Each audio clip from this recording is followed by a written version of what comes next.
السلام عليكم ورحمة الله وبركاته. ازيكم عاملين ايه؟ يا رب تكونوا بخير. هعمل معاكم سبريت الشوكولاتة سهل وسريع وبسيط. معايا كوباية الا ربع زيت، مش هستخدمها كلها، انا حاطه مكونات عشان هعمل كب كيك.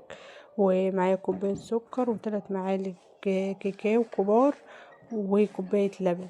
نحط كوباية السكر وعليها 3 معالق كاكاو وكوباية اللبن، ونحط ربع كوباية زيت ونخلطهم كويس في الخلاط. وبعد كده اول ما السكر يدوب هننزل بقى بسرسوب كده من الزيت.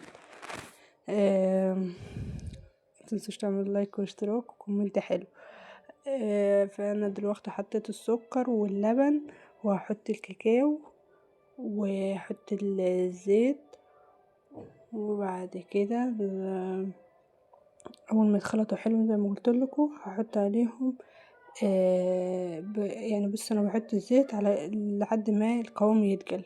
اول ما يبدأ يتقل كده خلاص، يعني مش بحتاج زيت تاني.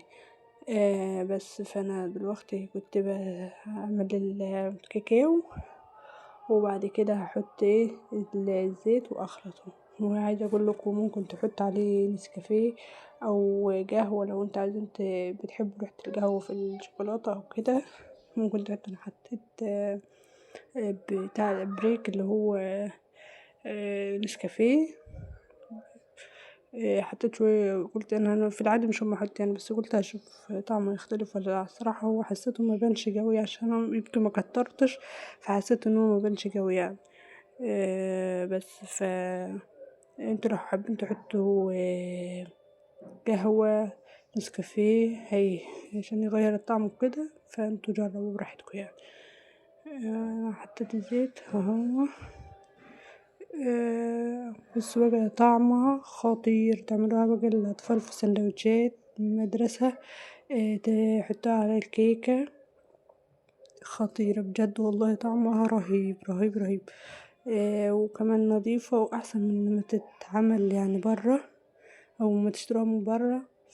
ودي طبعا يعتبر ببلاش، انت مش ده كوباية لبن واحدة وثلاث معالق الكاكاو، كوباية سكر ونص كوباية زيت، يعني حاجة لا تذكر يعني.